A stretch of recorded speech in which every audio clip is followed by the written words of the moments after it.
So our theme for the month of September is Love Out Loud. And if we have to go back to school, isn't that the best first lesson to have? To love out loud?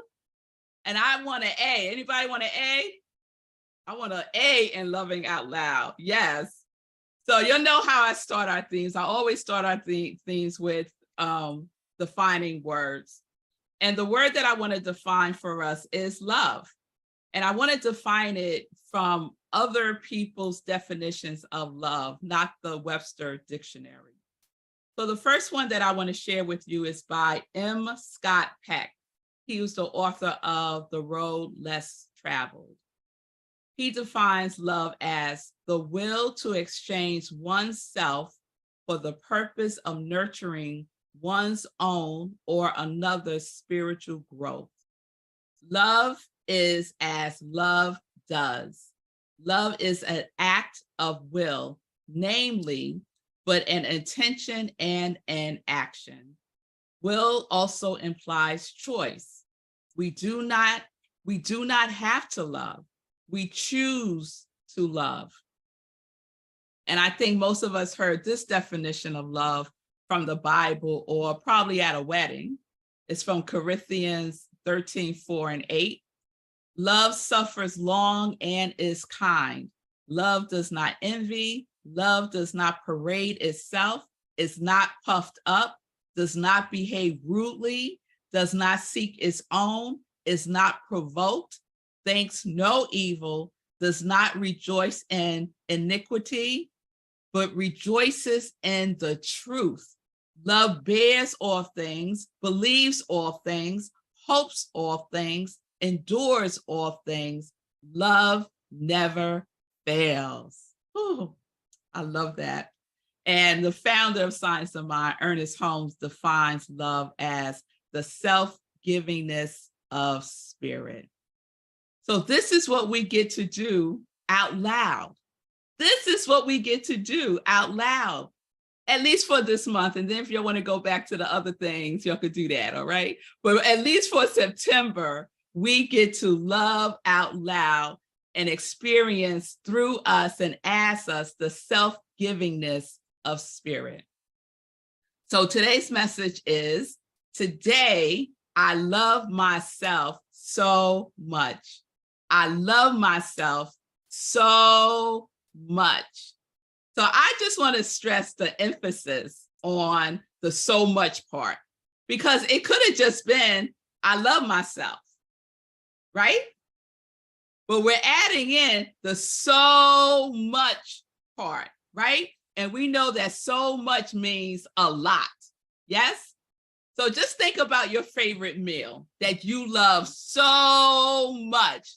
Bring it to mind, like taste it, smell it, yeah? So much that you're just savoring every bit of it. It's just fabulous, yeah? Loving yourself so much means that you have the practice of treating yourself fabulously. Fabulously. Bell Hooks writes in All About Love that self-love is the foundation of our loving practice. Self-love is the foundation of our loving practice. So raise your hand or write in the comments if you regard loving yourself as a spiritual practice. I see some hands raised. Yes, yes, yes, yes. Wonderful. If you're with us on Facebook, you could put it into the comments. If you're watching the replay later on, you could put it into the comments. So when we talk about love as a spiritual practice, we're talking about something that we are committed to engaging in all the time. It's on a daily basis. It's not based on if we feel like it or not. It's not based on if it's raining outside. It's not based on if we woke up late. It's not based on if we're feeling upset.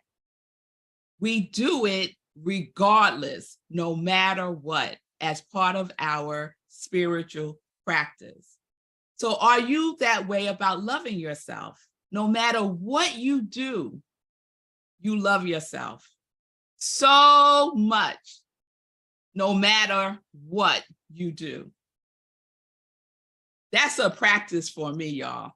It is a practice for me because sometimes I catch myself judging myself, analyzing myself, and making myself wrong, right? And then I have the opportunity to do what? Take a breath, come back to myself because I done wandered off somewhere, and say to myself again, as Christine invited us to do, I am love. I am love. Yes? So think about something that you really, really want, and you were willing to do whatever you needed to do to obtain it. Even if it seemed impossible, you were determined. Are you that determined to love yourself? Do you have that will and making that choice to love yourself so much that you will do everything to demonstrate to yourself that you love yourself? Let me see hands. Okay, all right. We'll see. We'll see. So Bell Hooks writes in the book All About Love, whether we are engaged in a process of self-love or of loving others, we must move beyond the realm of feeling to actualize love. This is why it is useful to see love as a practice. Loving myself so much is a spiritual practice that requires that we are actively engaged in it. No drive-by loving ourselves. No drive-bys, right? The love is actualized. That means that we turn it into action. It's not just felt, and feeling it is good, right? Because we know the power of the feeling tone, but it's real and it's realized. It is demonstrated in how we treat ourselves and also how we treat others. Loving myself so much includes loving all others, because while we don't see any others, we just see reflections of ourselves. So loving ourselves requires that we include all other selves, all of them. We love our neighbors as ourselves, as the good book tells us. A good indicator of actualization of our love for ourselves is really how we treat other people. So Parker Palmer, who wrote one of my other favorite books, Let Your Life Speak, he says this: only as we are in communion with ourselves can we find community with others. And Thomas Merton said, love is our true destiny. We do not find the meaning of life by ourselves alone. We find it with one another. So we need each other. We need each other. This feeling of love and the actualization of love. How much fun would that be if it was just me? I want to share it with people, right? I want to have the experience of it coming back to me, right? So we're going to do the exercise that I mentioned earlier. So grab your paper, pen, pencil, and we're going to have the opportunity to share what some of our love practices are. So on your paper, just number it 1 through 5 in a row. And your responses are just going to be short, 1 or 2 words. We're not writing a soliloquy. And this is the sentence that I would like for you to complete. I love myself so much that I practice blank. I love myself so much that I practice blank, and you fill in the blank. That's the first one.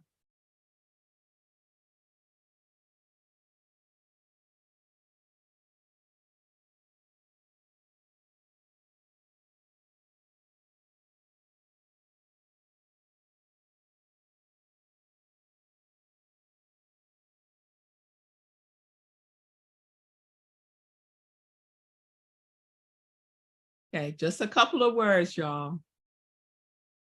Here's the second one. I love myself so much that I practice blank.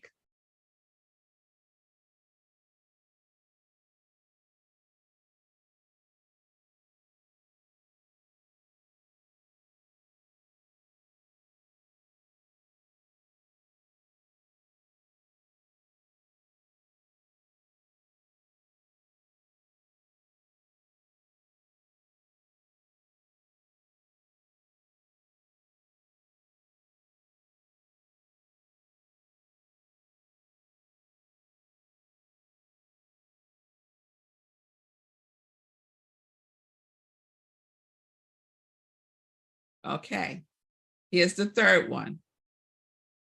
I love myself so much that I practice blank.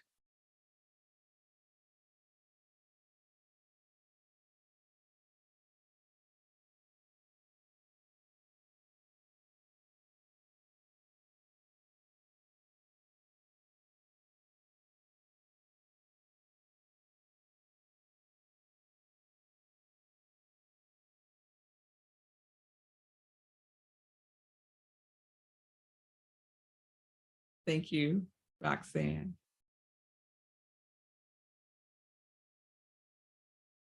Here's 4. Can you guess what it is? I love myself so much that I practice blank.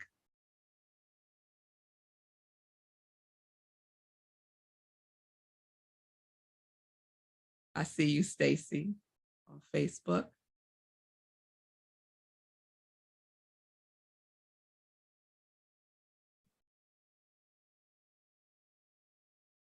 And number 5. I love myself so much that I practice blank.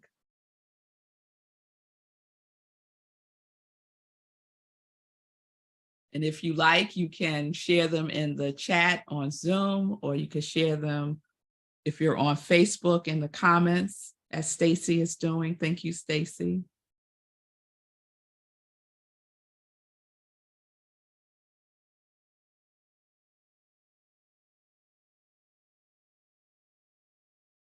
I'll give you a minute to do that.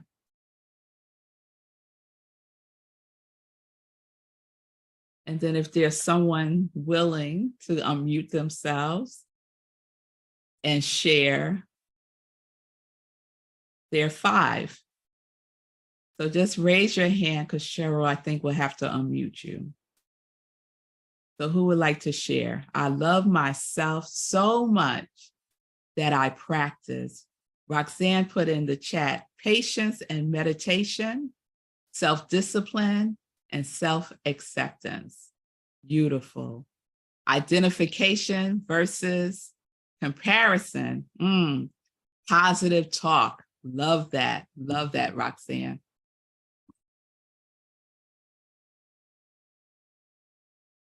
Forgiveness. Can you still hear me? Okay, good. Forgiveness, patience, non-attachment, non-judgment, seeing beyond experience. Oh, that's good, Reverend Jennifer. I love myself so much. I practice pottery, meditation, spirituality, travel, and relationships. That's nice, Sue. I love that pottery. Stacy sharing.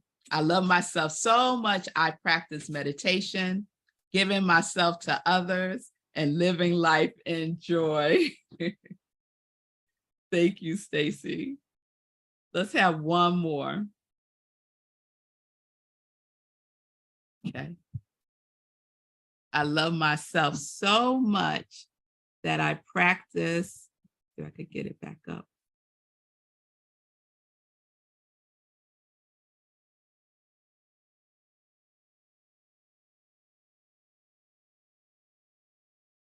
Susie sharing eating healing foods, smiling at strangers, reading daily guides. That's beautiful. Jill practices yoga.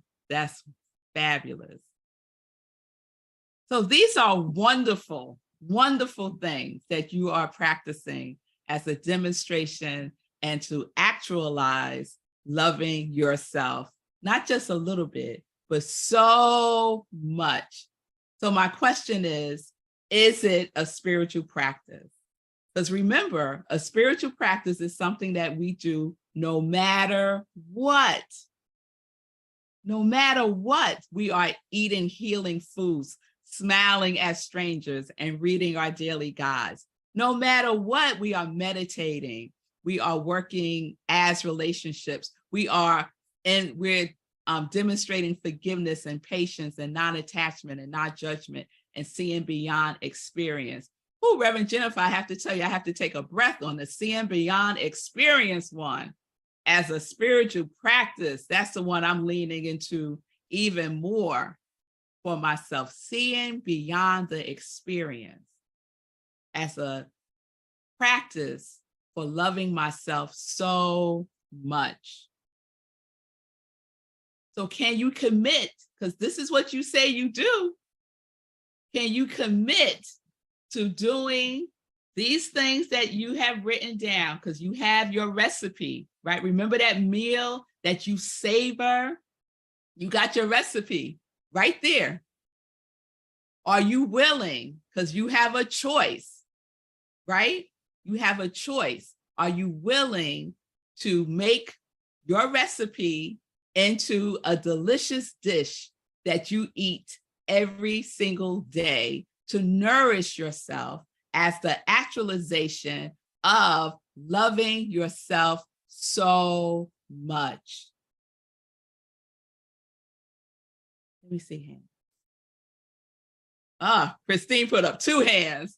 Yes, to take it in fully. So I want to share a couple with you, and some of them you mentioned. So I love myself so much that I practice self-love. Bell Hooks says one of the best guides to be self-loving is to give ourselves the love that we often dream about receiving from others. Can't receive what we're not willing to give to ourselves. And I just want to share something that she writes in the book and see if this resonates with you. She says, there was a time when I felt lousy about my over 40 body, saw myself as too fat, too this or too that, yet I fantasized about finding a lover who would give me the gift of being loved as I am. It is silly, isn't it, that I would dream of someone else offering to me the acceptance and affirmation I was withholding from myself. You can never love anybody if you are unable to love yourself. Do not expect to receive the love from someone else you do not give to yourself. Self-love as a practice. It's on page 67 at the bottom and 68. All About Love. All About Love by Bell Hooks. And this is what Ernest Holmes has to say about self-love. As all is mind, and as we attract to us what we first become, until we learn to love, we are not sending out love vibrations. And not until we send out those vibrations can we receive love in return.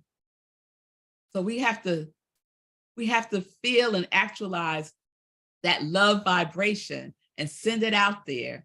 And guess what? We will receive it back. Yes? The second one, I love myself so much I practice, and a couple of you had this one, self-acceptance.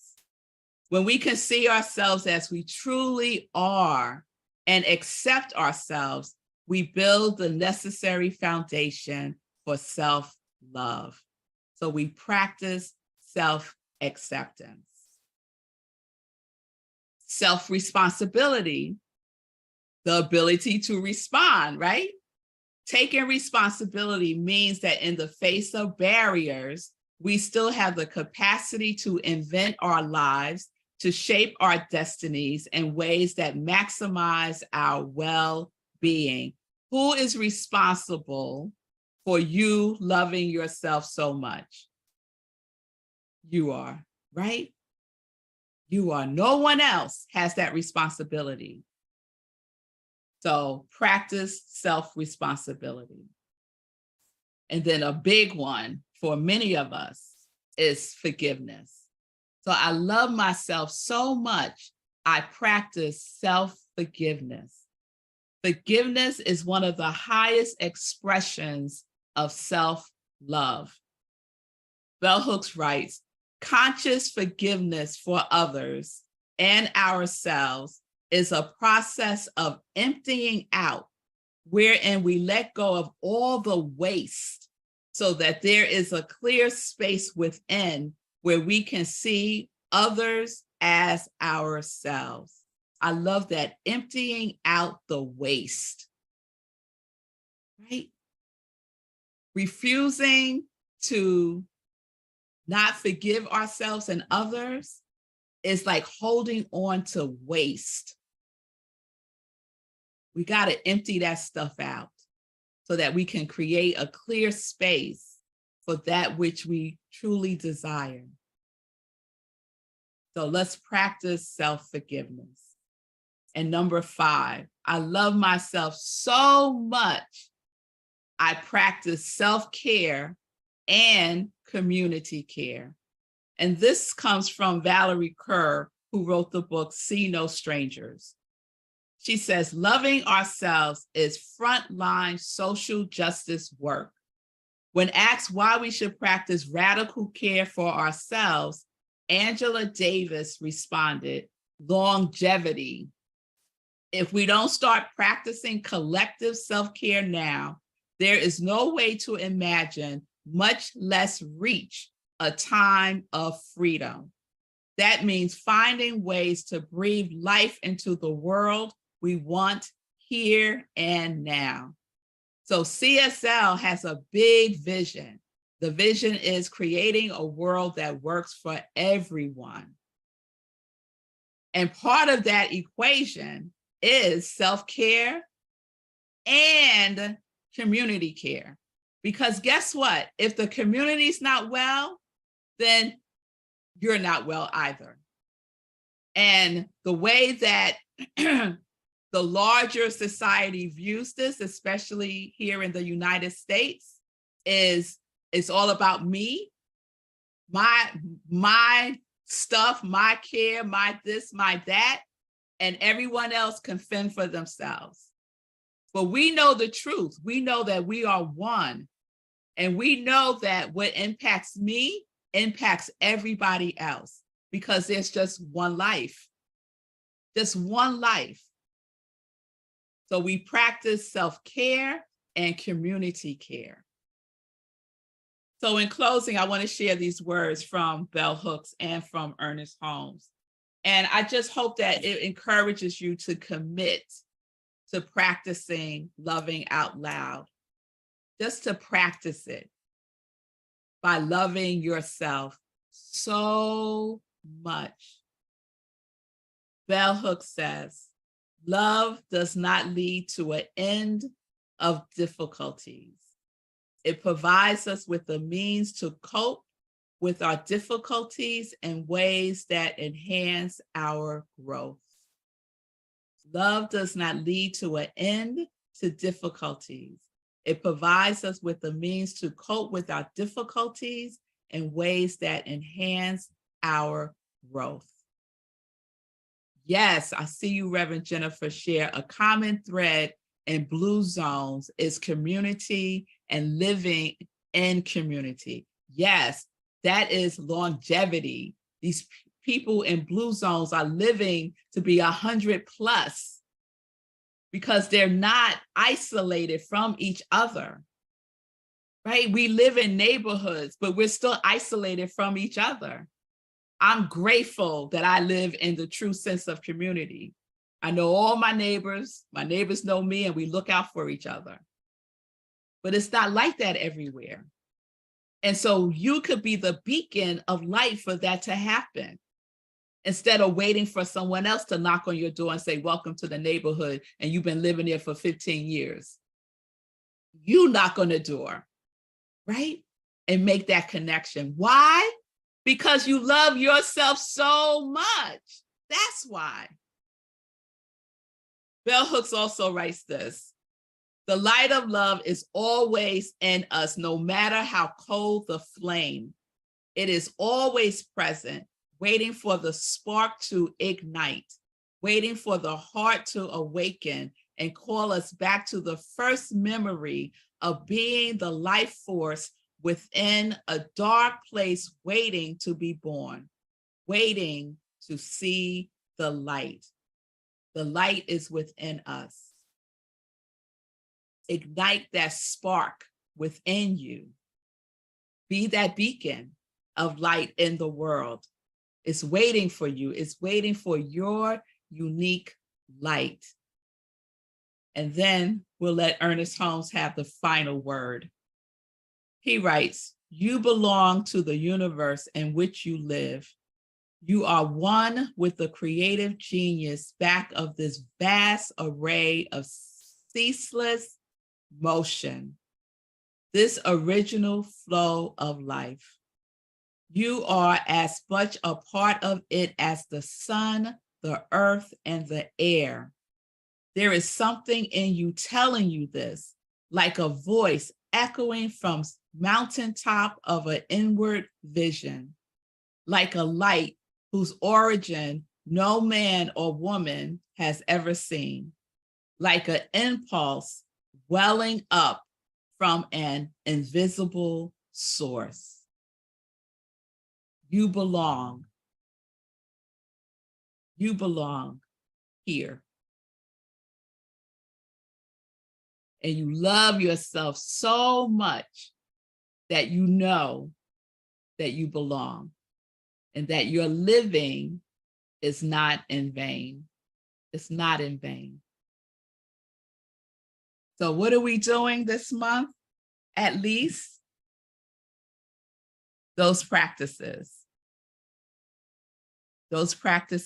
of I love myself so much.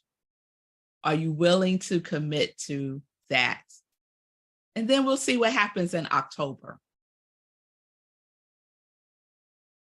Hands? Don't raise your hand if you're not going to do it.